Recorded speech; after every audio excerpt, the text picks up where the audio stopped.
Today we explore a different kind of power, not military or political, but cultural. In a world where headlines divide, culture still connects. It speaks a language everyone understands, and it often reaches places policy can't. And few people personify that bridge between creativity and diplomacy, like Ambassador Thomas Kwaka Omolo, better known as Big Ted. He's turned showmanship into statecraft, using art and identity as tools of engagement. From Cairo to Cape Town, Lagos to Lamu, 54 nations, one continent, countless perspectives. I am Awaren Njoroge. I'm Nduoko. Welcome to Panel 54, a global perspective through an African lens. This is the podcast where we unpack power, policy, people, and the paradoxes that define our time, with nuance, with history, and with a deliberate commitment to context. This isn't punditry, it's perspective. It's not a briefing, it's a reframing, and it starts right here.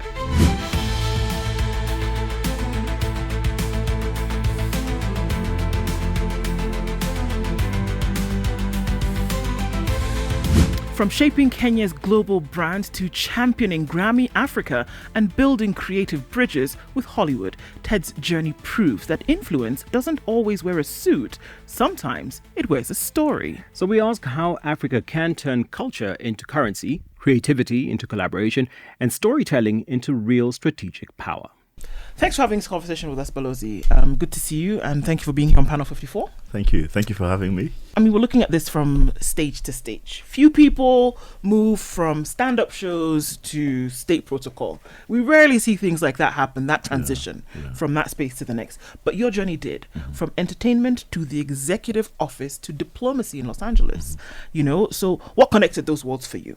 And when did you realize that entertainment was its own form of statecraft? How did you make that move? Oh, wonderful. Thank you for having me here today.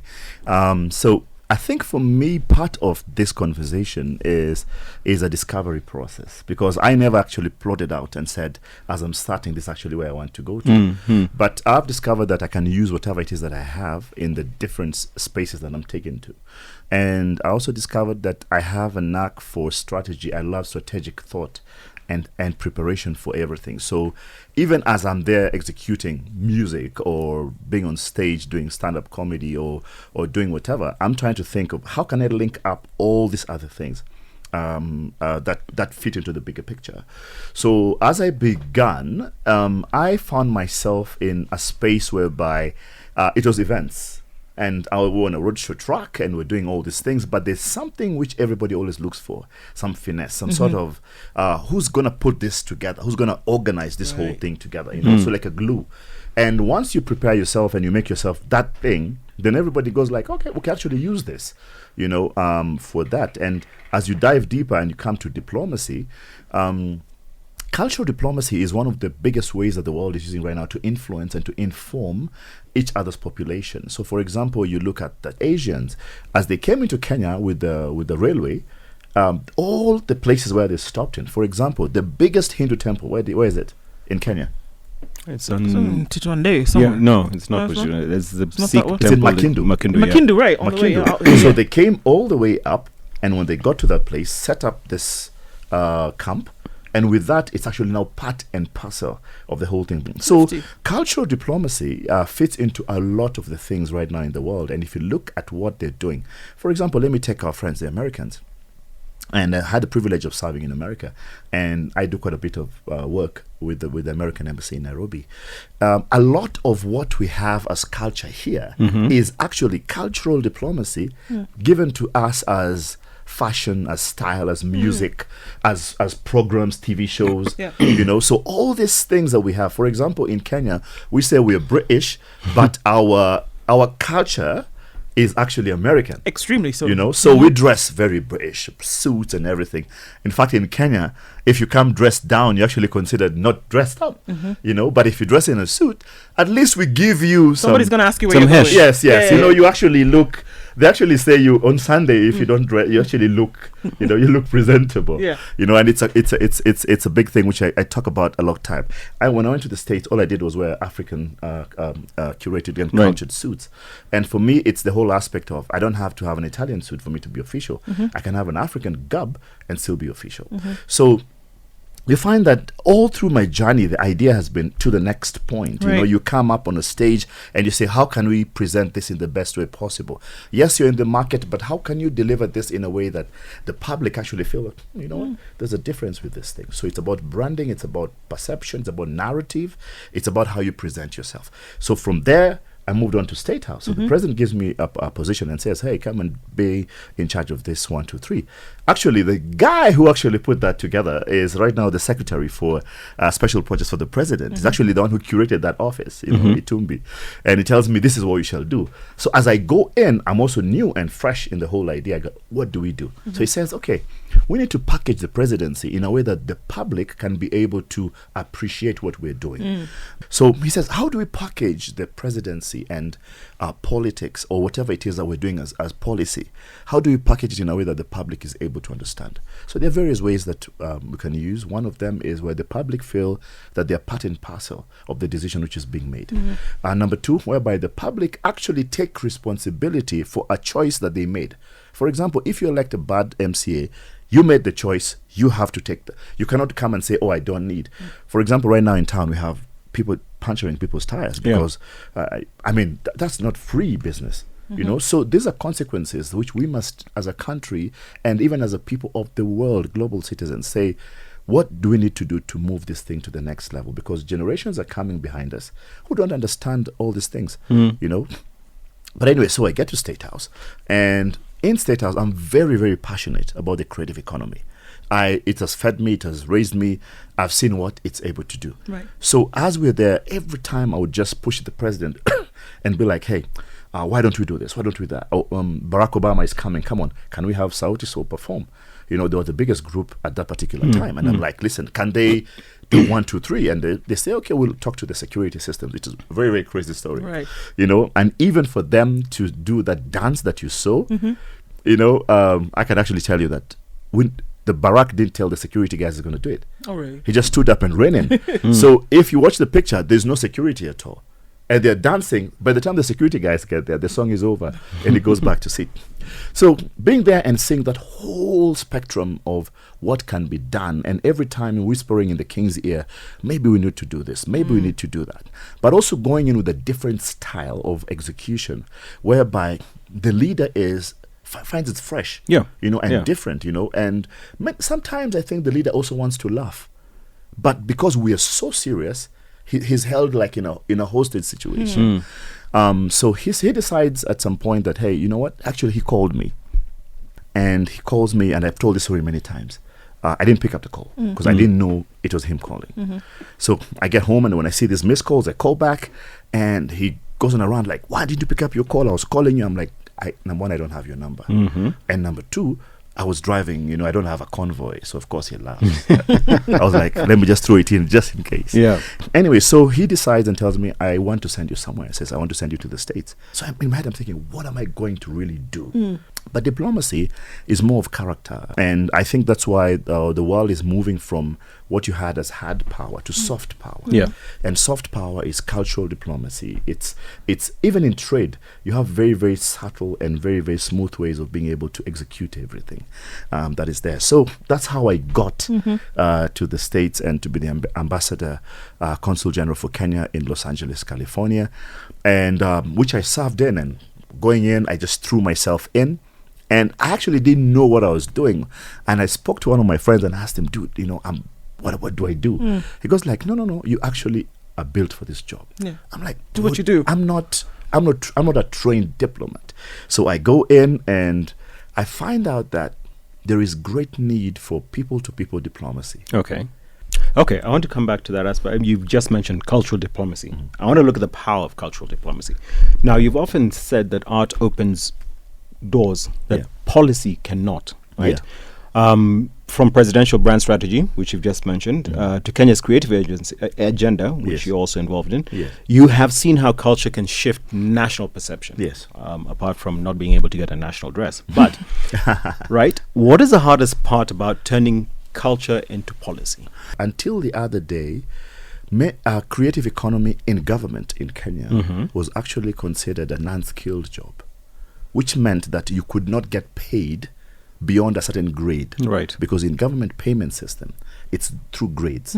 So you'd come, you're a big artist, but we can only pay you as an unskilled worker because the system doesn't qualify you or quantify you to be that. Now, it's changed a lot with time over the last 7-10 years, and now musicians are actually getting more of their rights. So the problem comes in where policy does not recognize the talent or what talent can be able to do.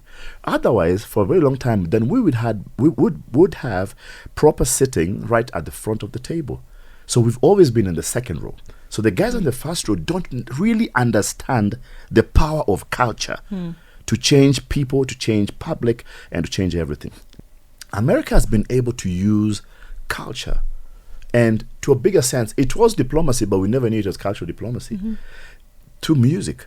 Yeah. We are influenced by what we are doing and how we look at America through music and culture. Look at their movies. They infuse every aspect of an American lifestyle in the movie. The Chinese are doing it now. The Koreans are doing it. The Koreans have taken it very well and now put in the various aspects into it. South Africa, when you watch a South African movie, in 2-3 times you'll see a pantsula. Pantsula are those boys who hang out in the streets. Or you'll see a taxi, you'll see a matatu, running through. Those are elements which are put there intentionally because that's how culture is absorbed. The music which is played on the thing, the costuming which is in that thing. So we don't have to have a movie where all the costumes are Italian suits or British suits. So we can infuse culture in anything, but it needs people who are on the seat of policy to understand that these are things that which must be done. For example, if a movie is being shot in Kenya, then a part of the movie must have a local language. Part of the movie must be shot in iconic landmarks which bring people. When you go to the States or when you go to Dubai, what do you want to see? Burj Khalifa. Why? Because you've seen it in movies. So we can instill all these things in the movies shot here so that the Nairobi National Park is part and parcel of the movie.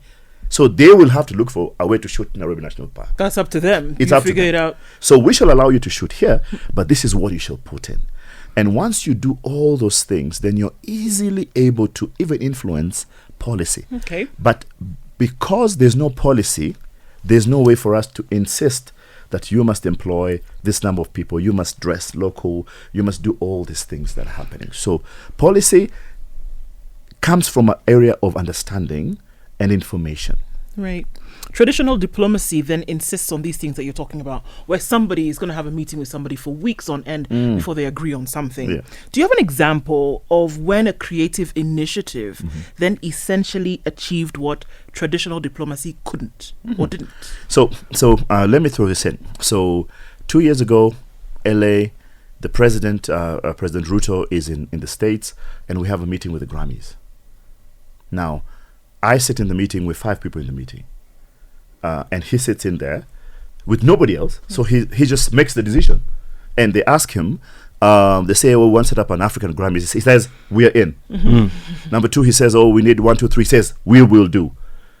So that right there is culture right into the whole thing. Because traditionally, he would have had to throw it back to some policymakers who will take 1 year doing seminars, conferences, going to benchmarking, going to Naivasha, going to Kisumu to try and create this whole framework, which now will come back to him, and then he says, let's do it.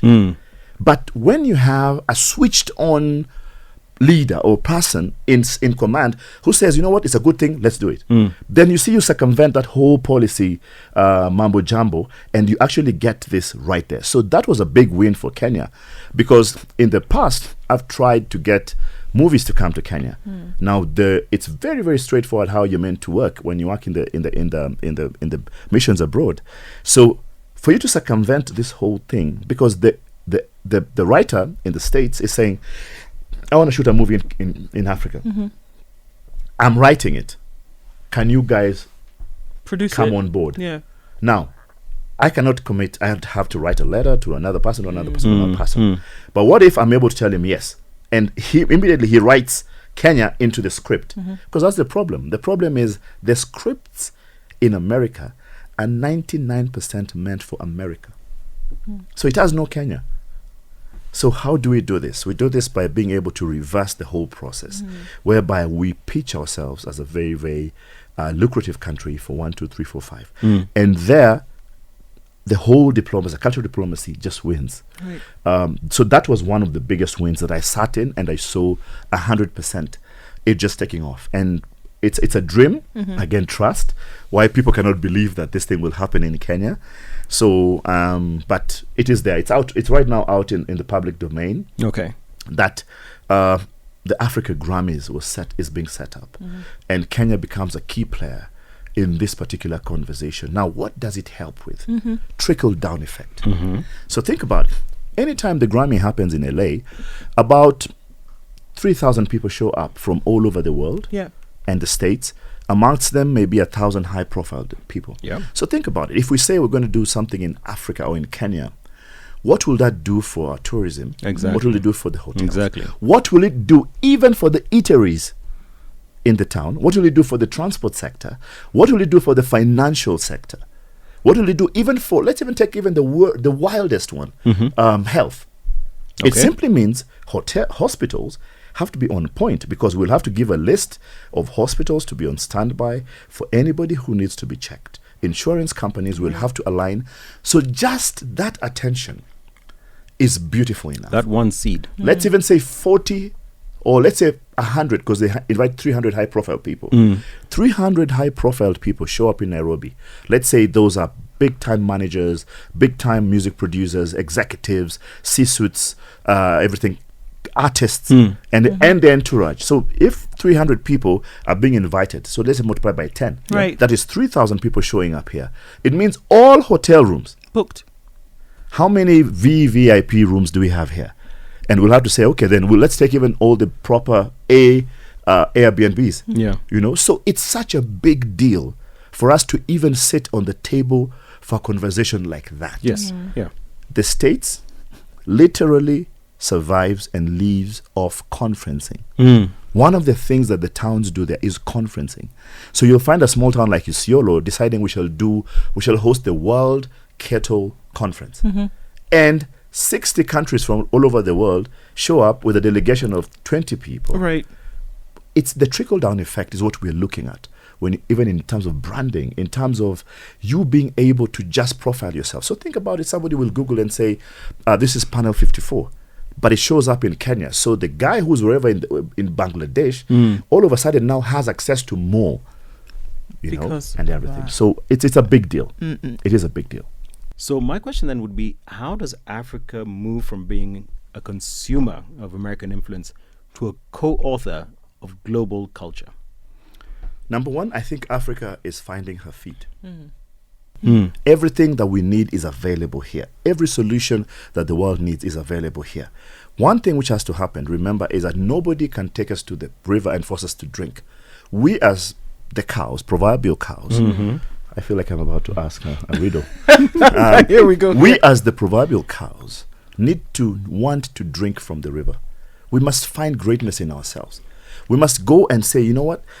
Netflix worldwide has 230 million subscribers, but East and Central Africa has 716 million people. Yeah. So we must be saying, listen, we can also just do an Afriflix, There you go. and all our content is loaded there, and we still make money, because remember, Kenya, For our for content, example, for them to air our content, we have to be paid for it. yes, Yeah. but also remember, we can consume our own content. True. The problem is when we create content and we expect it to be consumed by other people. Everybody else. Yeah. Okay. You know, so for example, we have 47. We have 47 counties in Kenya. If each of them has about, so our tribes are 52 in Kenya. All of them have about 10 or 15 folk tales and folklores and folk heroes who we've never made even one movie about. That's still content. So if you say there are 10 million Luos in Kenya and we don't have a movie about Luanda Magere, or we don't even have a ringtone on Luanda Magere, you know, where these guys are not able to download this, and the Luos themselves can consume the 10 million and make money for the guys who made the movie. Yeah. So we need to look at it and say, how can we as a continent harness everything? I love the idea right now. People are watching a lot of South African movies and series. Beautiful. You know, and Kenyan movies are now coming out as a very, so Kenyans, I say Kenyans are kids in nursery school who were bought for a Ferrari. Because you see, Kenyans got here a long time ago. Yeah. Kenyans have been pushing quality Nigeria was pushing quantity. Yes. So at some point we must say, listen, let's have 3 levels. Let's have the top level shot on 5K, 6K, 10K for the big silver screen. Let's have a middle level shot for TV and other levels of consumption. And then let's say we'll have a lower level, which is just mass. Yeah. Because I just came from a big festival called Film Aid. And I saw movies made in Dadaab and Kakuma refugee camp. Now, they will never show in Hollywood on the big screen because it's a very localized story. But inside that camp, there are people who are able to consume it, even if it's for 10 shillings. So I think Africa is sitting at a very beautiful place. But until the lion learns how to write, all the stories of the hunt will glorify the hunter. Yeah. We cannot allow the world to write our story and to tell our story and to shoot our story. Because the world also have their interest. They have biases and they also have their perspective. You see, perspective is what changes everything. You know, if my friend, if I come to, let's say, to Central Province, to Murima, and I go to the kitchen and I see how much water they're putting in the stew, and you're from Mombasa, you'll be traumatized. You'll be like, what you guys are messing up the stew? But you see, for them, the stew is the delicacy, right? And if you go to the coast, these guys will be like, guys, you want to kill us? These things will kill. We have the ocean already. It will pour some stew in the water. So I think the idea here is perception. Okay. That if I shoot a movie about Nairobi, I can shoot it from my perspective. And it will be so different. Actually, when I went to the States, I went to this big, great studio where some big hip-hop artists used to record. And as I'm sitting there and I was playing for them music, and I was telling them, listen to this guy, listen to this guy, listen to this guy. And I'm so excited. And the guy was listening, but he wasn't as excited as I was. And then, when I finished, he told me, Ted, you know what? The music is good. But he told me, you are an outsider without an insider's view. And for me, it dawned on me that even the movies we make and we want to reach America, they may not be able to understand or relate to the topics. So, for example, a Nigerian movie which has a priest, a lady, a bad man, and a rich guy, and a poor guy. And we know that the poor guy will eventually marry the good, or he won't, and it will be in part 2. So this guy who's lived in privilege in, let's say, in the UK, doesn't understand why is there a witch? Yeah, why? Yeah, like why? You know, the same thing we ask, how come in the churches in Uptown we never see them casting out demons? Do demons exist for the rich? You tell me. Well, so now based on that, it's interesting that you bring that up, because then looking at, you are now in the middle of LA, Hollywood, the glitz, the glamour, everything, where there are stories of people who leave Midwest, Idaho, Maine, and are making their way to Los Angeles to make it big, right? But are they responding to African creativity, or are we being heard and, featured? So, number one, I tell guys that America is just Nairobi with good PR. I found out that they also are going through the same things that we go through. It's just that they have systems and ways for them to be able to change and to affect those things. Remember, it's a 200-year democracy. So there are lots of things which they have experienced which we haven't, and things, but we can leapfrog. So sometimes we try to leapfrog, but there's a process which you must pass through. So even with the entertainment scene, I would see in Hollywood, they would do auditions and about 500 guys would show up. Right. And in my head, I would say, oh my God. So there's a guy in Nairobi who wants to come and make it in Hollywood, but he's 501 on the line. Because now he's standing at the back, one. Number two, he has the uncomfortable pleasure of being not from that place. So he's an outsider without an insider's view. So he doesn't know what to deliver to these guys. And that's one of the biggest problems and one of the reasons why, as I jump into the Grammys, the reason why they decided to set up the Africa Grammys is because 90 or 95% of the voting members of the Grammys are typical Westerners. So they don't understand Ohangala. They don't understand the Gengetone. They don't understand bongo flavor. They don't understand Kwaito. They don't understand all this music that we are playing Amapiano because it's not their core. So you're telling that guy to vote for a song by Odongo Swag or by Jawaya here, and he has no idea even why the beats are in that format. Right. So they decided and said, we only have 4 categories for Africa on the main Grammys. Why don't we set up an Africa Grammy, which now will be able to understand properly.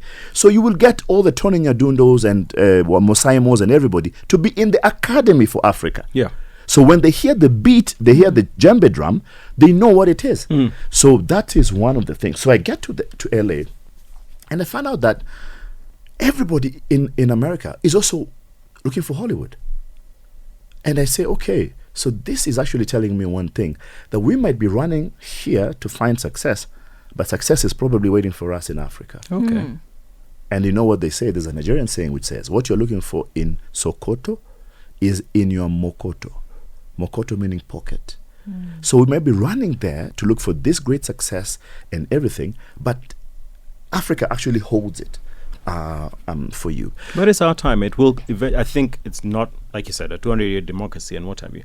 I think the signs are there. We are getting there. We're getting the production level, like you said, is getting much bigger. And we're looking at studio houses, and this is not shameless advertising, people like Showmax and people like that who are looking at saying we're going to nurture, or we're going to be looking for African content. Yes. And that allows you then to have actors and actresses who are looking to cut their teeth anywhere. But I mean, if we can get to the level where we are producing that top kind of quality, I think we'll be able to then stem that aspect of people trying to say, I can, if you can make it here, you can make it anywhere kind of thing. But let me ask you about quality. What is the measure for quality? That's a problem.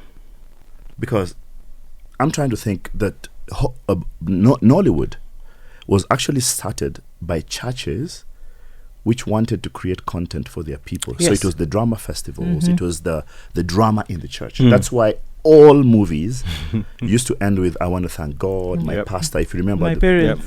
So that's why it actually blew up. Because it's a market that is actually been cultured.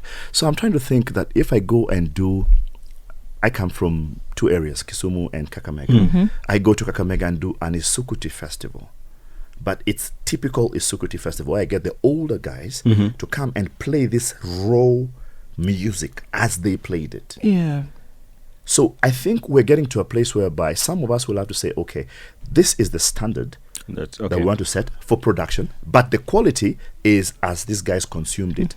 So that it's not so fine that the people who is not as original as it was. Okay. Yes. Okay. But it has something. Yes. And that's what you're looking into. Yes. All right. So then, if you want to look at that and then look towards, Africa's soft power moment. We talk about hard power before and soft power, which is what is being used now, cultural diplomacy, then being able to do that. I mean, Africa is overflowing with cultural capital. We've got stuff that we can buy and trade with now. Its creative intellectual property still lives in foreign platforms and contracts in terms of how we get the bottom line.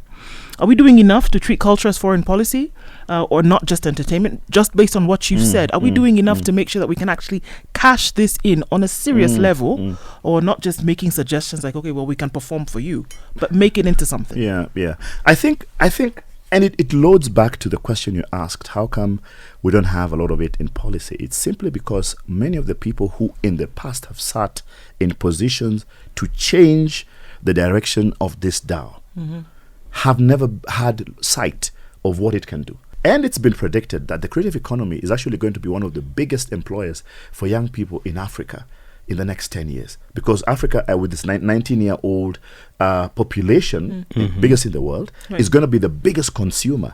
And right now, everything is going to the phone. So if we play around the phone, create enough content, create enough places, create enough economical platforms that actually somebody is able to make money. Now, not to push what guys are doing, crazy stuff guys are doing on lives and everything and tap and everything, but that's a very, very interesting way that right now, even in Kenya, we already have a very big population of young people earning their living purely on creating content. Have you been to the CBD on any Sunday? Yeah. There are over 3,000 young people shooting with their lights. That's just a Hollywood. Lights and everything. Yes, you know? So we need to look and say, okay, how can we just catalog? You've spoken about the blueprint for sustainable creative diplomacy. where artists, investors, and policymakers can have the possibility to co-own the table. Now, what does that blueprint actually look like in practice? And how do you avoid the whole aspect of event economy? Yes. Yeah, that's a trap basically where impact ends once the spotlight has gone. Yes, once the event is over.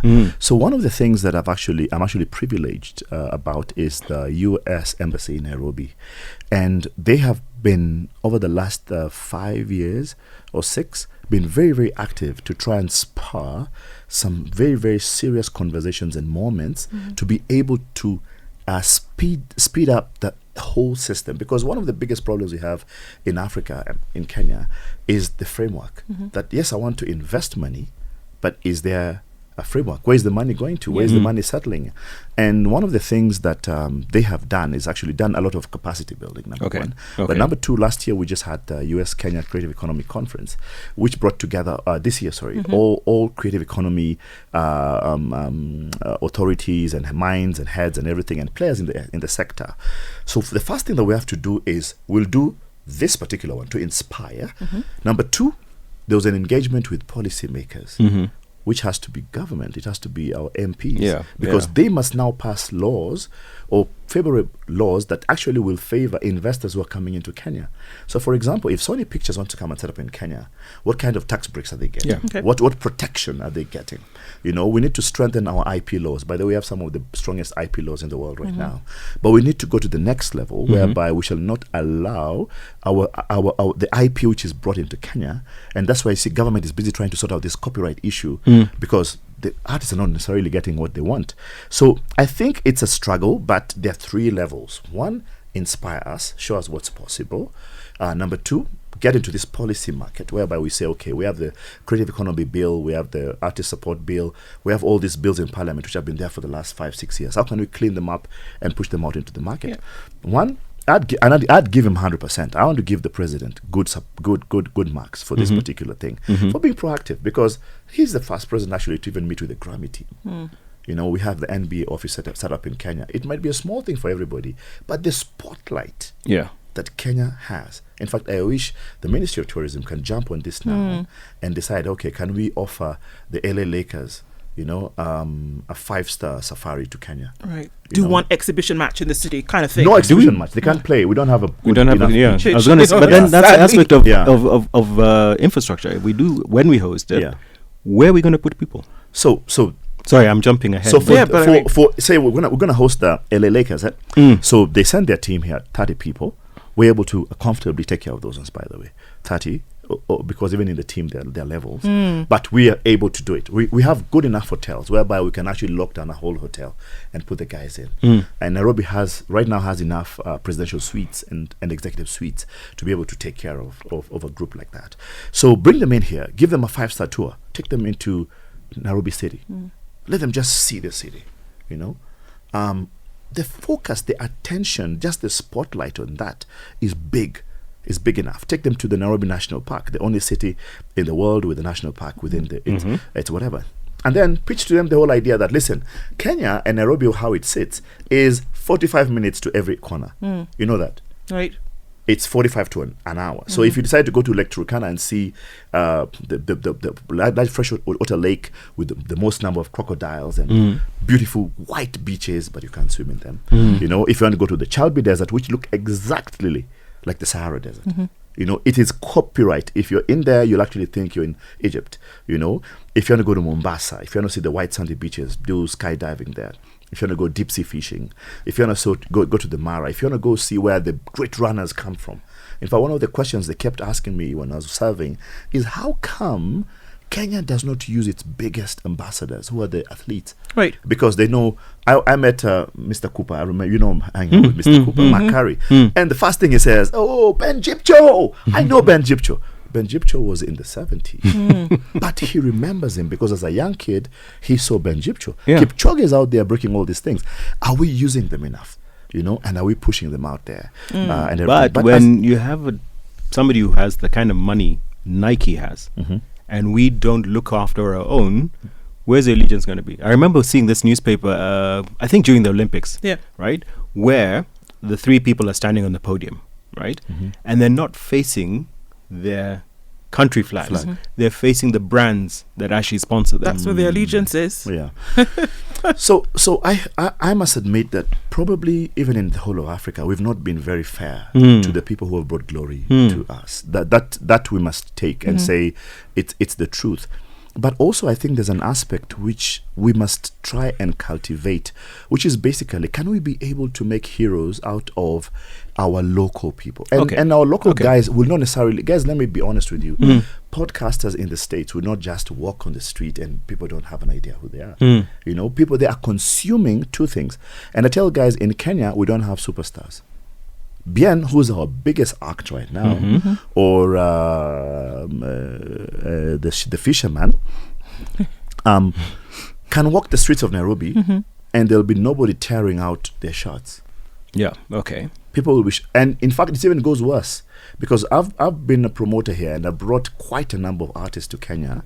Even whenever we walk with the artists in the streets of Nairobi or to the clubs, guys don't break their legs to come and say hi to them. In fact, there's a story, and Mainak again, he probably should tell you this story one day, of how Shaggy, because Shaggy used to come to Kenya and he used to live at the Hilton. Yeah. That was our best hotel then. And he had come 3 years before, and he had, that time, Princess, the bar on Tomboya was the biggest club. It was like the most happening one. So we had taken him to Princess, where he had met friends with the barman and everything. It was the in club pub at that time. So when he came this next time, and he was at the Hilton, we went to look for him in the room, we couldn't find him. And we thought he had been stolen or abducted. And this has happened also with Joseph Hill and Mighty Culture, staying at the Mang Hotel. So when we looked for him, I think Maina or someone said, let's go check Princess, because he's been here before. We found him at the Princess pub, at the bar, seated there having a drink with the barman. Nobody bothering him. Joseph Hill, many years ago, Mang Hotel, Tomboya Street. It was just the newest hotel then. And we don't find him, he's disappeared.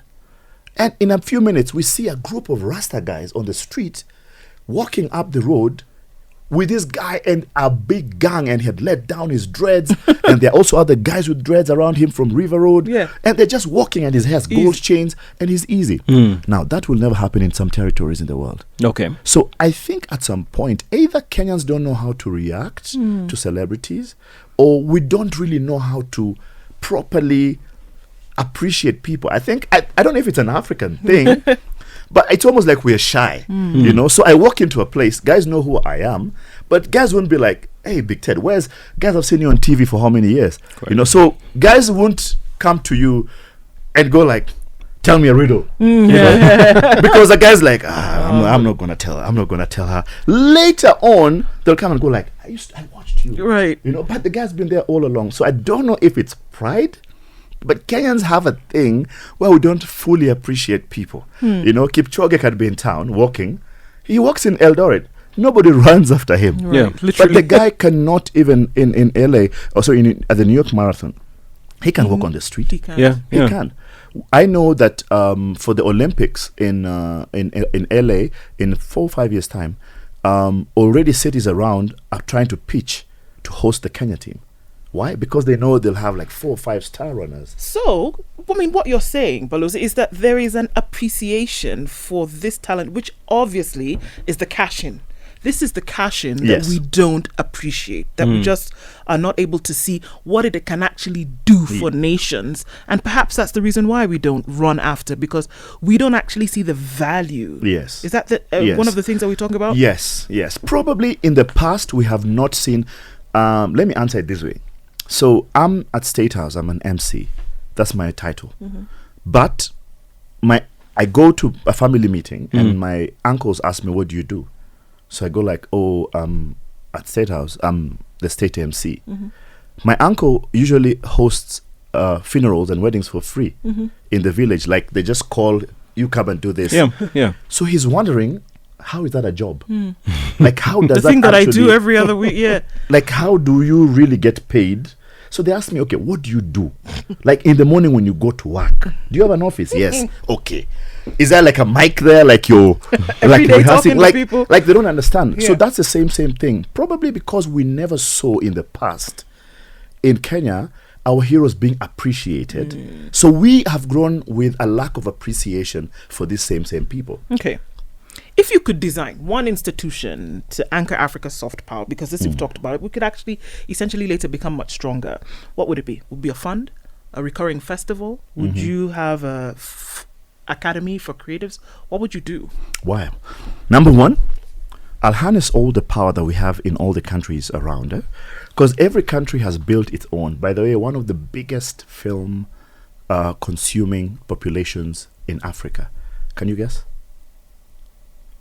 Film consuming populations Yes, in content, Africa. film content. Somalia. All right.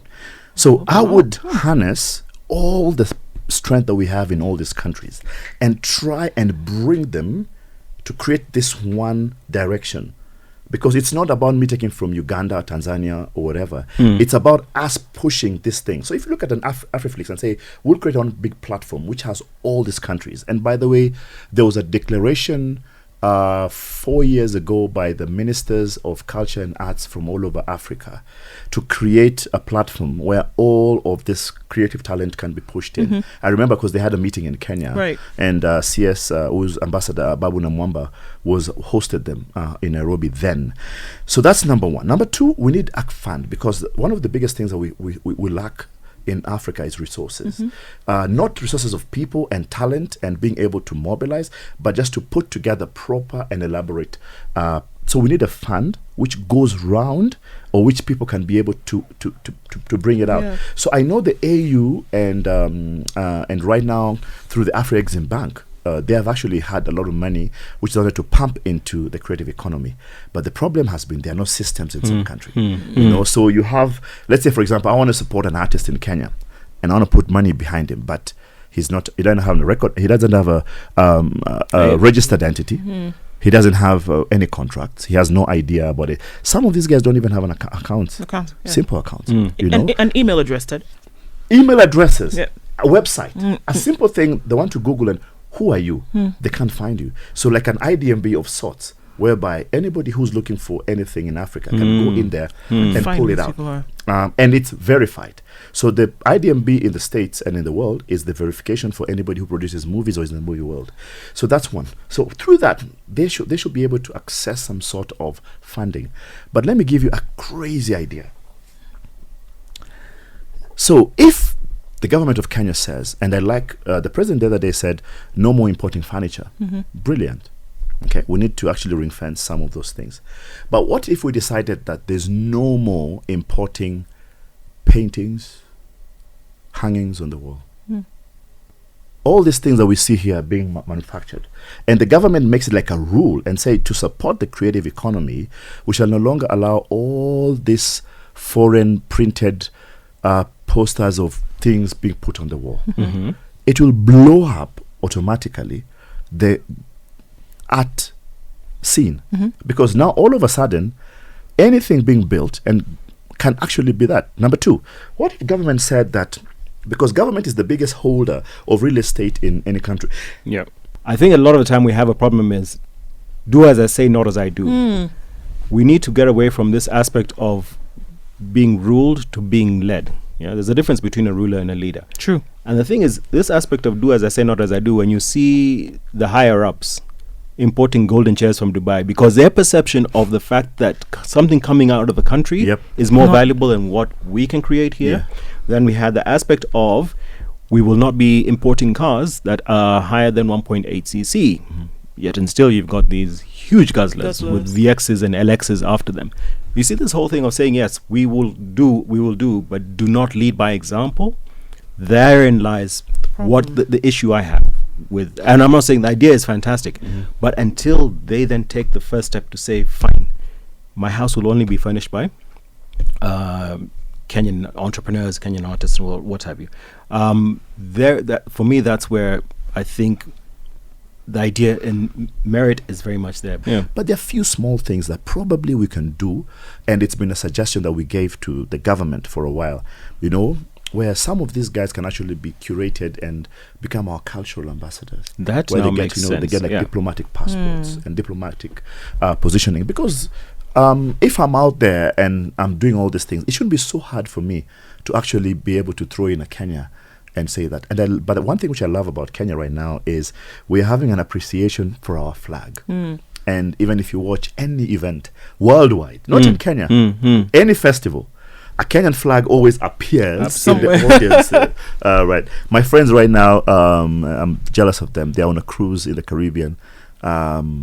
And all I'm seeing, because Damien Marley was performing yesterday, is Kenyan flags in the audience, all over the place, yeah. You know, so I think once we help to build on this whole patriotism and love for country, and then we can start now building on small-time branding. And I think governments need to invest in branding. For example, if I ask you in Kenya, maybe where's the best place to get changa? I don't know what you guys have had. What have you had?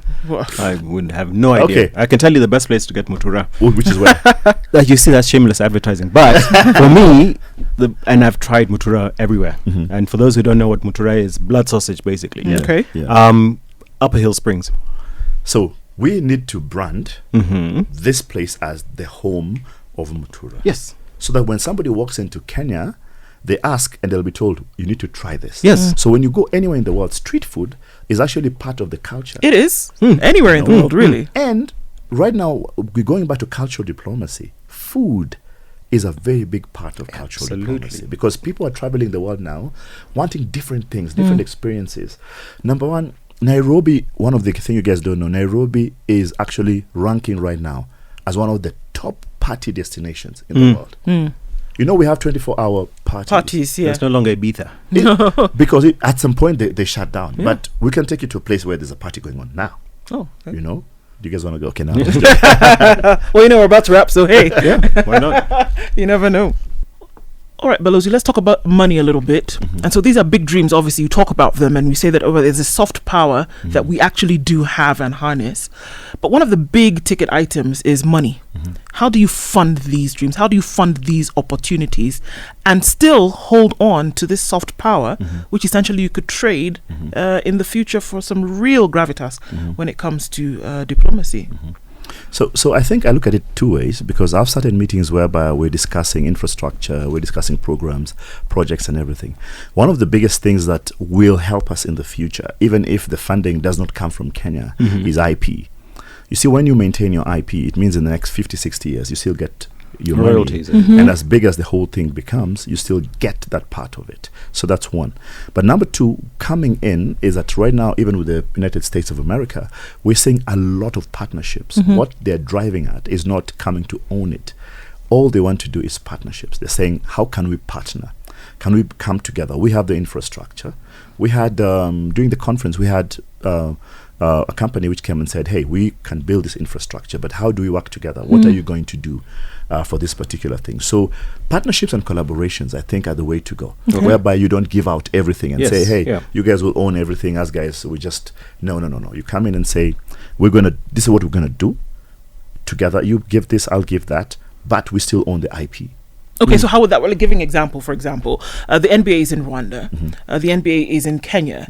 We see big organizations going into West Africa, forming, clubs where young players, 3, 4, 5 years old, are getting into the sport for later, right? Whether it's sport, entertainment, but then they can come and set up, but how do you actually harness the funding for people? The guy you talked about who wants to start a label but doesn't have an email address, doesn't have a business registration, kind of thing. Yes. So I throw it back to the players, and I say, number one, there's what is called personal responsibility, and then there's the corporate responsibility. Even as a country, there's what we must do first of all before we attract anybody to come in. For example, the NBA, I think in Africa there are only 3, if not 2, NBA stadiums which can host an NBA match. So it means that we need to get more stadiums built up. Yeah. So that if we're to bring in the Lakers, they can actually play. Right. Okay. So that goes for many other things. It goes for Formula One. Formula One, they wanted to build a track in Kenya, and I know somebody had offered 300 acres or something of land, and whatever they had was not adequate because of the infrastructure which is built around it. So this will need a lot of collaboration, whereby they who have already established themselves can come and say, we want to set up this. Government and private sector and public say, we accept you to come and build in this. And then together, now we own different aspects of this whole thing, because around it, real estate will come, there'll be roads, there'll be all these logistics that are required. Government can take care of that. But what about the personal responsibility of the people in the game? For example, if you're to say we want to shoot a movie, what about the guys here? So if I'm to invest in a movie in Kenya, what is the return on investment? Because the guy investing is not doing it for CSR. Yes. He's doing it for business. It is actually CSI. Yeah?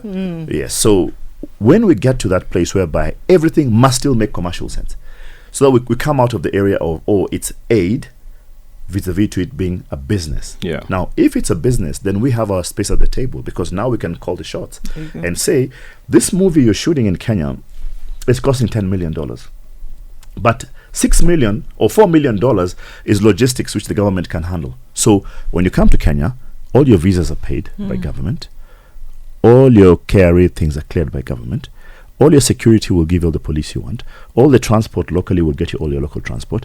We'll get you all your accommodation. We'll get you all your... You want to shoot where in the city? We'll give you all the government buildings. Licenses. You want to shoot where in the park? We'll give you a park license. We'll give you all this. So we can say we'll do all this, and we quantify and come to the table and say, from the 10 million, we as government are giving you 4 million shillings. We'll take care of this part. Then we have our stake at the table. Okay. Even as a continent. Yes. Okay. So let's look at some quick fire things for you. From stage to state, what moment still defines you? Wow. Number one, I think for me, in my service, being able to be appreciated. So I was out there doing whatever I knew what I was doing, but I didn't know the kind of impact it had until when I was leaving, and different states, more than 5 states, had a going away party for me. They never do that for the people there. And for me, it actually got more encouraged that I actually made a difference. Okay. Yes, and that for me was a big thing. Yeah. Because many times you can do stuff and you don't really know what you're doing. If it's really, really making a difference, you're earning your money and you're like, hey, I got what I wanted. I don't know if you did yours. Okay, the one African cultural movement, right? The one cultural African moment that made you say, we have arrived. Oh, let me tell you guys. When you see a Kenyan running around a track, and in fact, never know to take a track. Let me take the LA Marathon. So it's usually Kenyans win it. It's a Kenyan thing. Actually, the organizer wanted to start another one, so that this is left for these guys. Because it's unfair every year. But the fact that this guy left with everybody else, but under an hour, he's cleared the whole marathon. And you're standing there at the finish line, and you're dressed in your Kenyan garb, and you're seeing that guy coming. That's a Kenyan guy. It's totally a different thing. Or watching, what's the name of this fight? This where the guys go kickboxing, whatever. What they call AMU. And there's this Nigeria guy from Nigeria, and he's beating the hell out of this guy who's meant to be the world champion. And you're like, this is my guy. Right. So I think there's that pride of saying, this guy is from close to where I come from. Yes. It's a beautiful thing. And for me, just being able to see the Kenyan flag all these years, the rugby, the sevens team. Yeah. And wherever we would go at the LA Sevens, they would actually create a Kenyan corner. And other people would come and sit there because they just We're more want fun. to watch Part of the vibe. the We're action. more fun. Yeah. Yes. Absolutely. What gives you hope about Africa's creative future? Number one, that we're standing right on the tip of history. And there's a change of generation, there's a change of leadership, there's a change of culture and understanding. And governed by technology, because this is the first generation which is existing with full 100% access to the internet.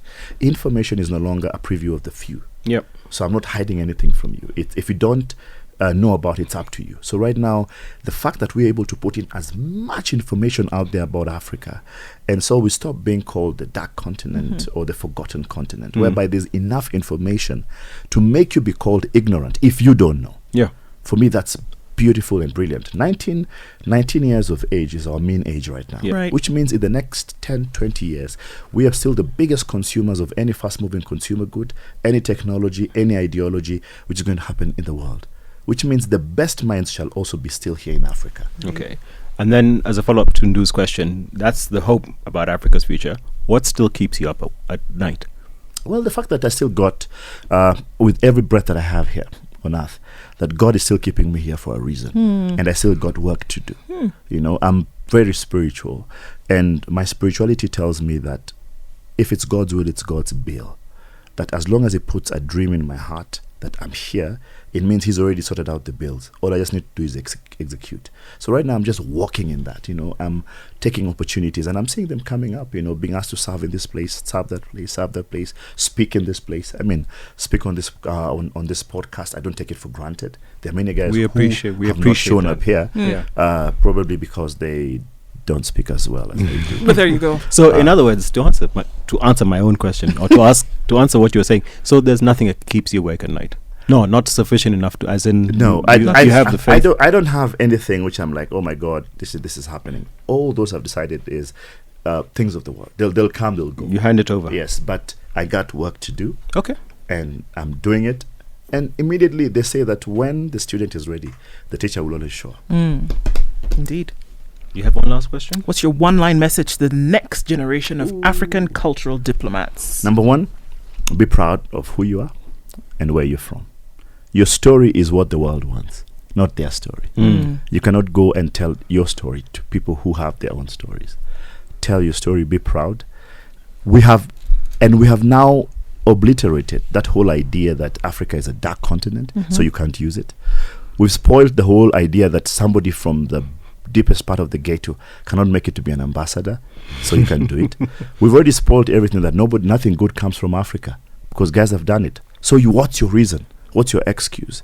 So there are two kinds of records broken in the world. Number one is the record which has already been broken. You're the first guy to ever do it. But the second record is the one that you can be able to break for yourself and for the country. So for example, there'll never be the first guy to run under a mile. That's already taken. Yeah. But there'll be the fastest guy to run this year, which can still be you. Okay. There you go. Okay. Kalozi, nothing but many, oh, well, that's wrong English. I'm reading fast. Nothing but a lot of gratitude for you being on our podcast this today. The passion you share is something that needs to be emulated and that needs to be carried forward. And this conversation reminds us that influence isn't negotiated in summits. It's performed, sung, painted, and told. Culture moves hearts long before policy moves hands, and it often leaves a mark that outlasts any communique. And soft power isn't soft at all. It's strategy with soul. When art and identity lead diplomacy, you build trust before treaties, connection before contracts, and collaboration that actually endures. Cultural diplomacy is ownership of a story, of space, of voice. Because if you don't tell your story, someone else will tell theirs, will sell their version of it, sometimes back to you. And Ted's journey shows what happens when creativity meets policy with purpose. You don't just win applause, you shift perception, open markets, and redefine what leadership looks like for a generation raised on content, not communiques. That's the real lesson in the art of influence, that culture isn't a sideshow to politics. It's the stage on which power now plays. And Africa's creative renaissance isn't waiting to be discovered. It's already happening. The question is whether we'll claim it or outsource it. You've been listening to Panel 54, where we rethink the world one African perspective at a time. If this episode made you pause, reflect, or reframe, share it, start a conversation, and tag us in. Find us on our social media at Panel 54 Pod, and don't forget to subscribe, or so that you never miss an episode. Until next time, stay curious, stay grounded, and remember, keep the lens clear.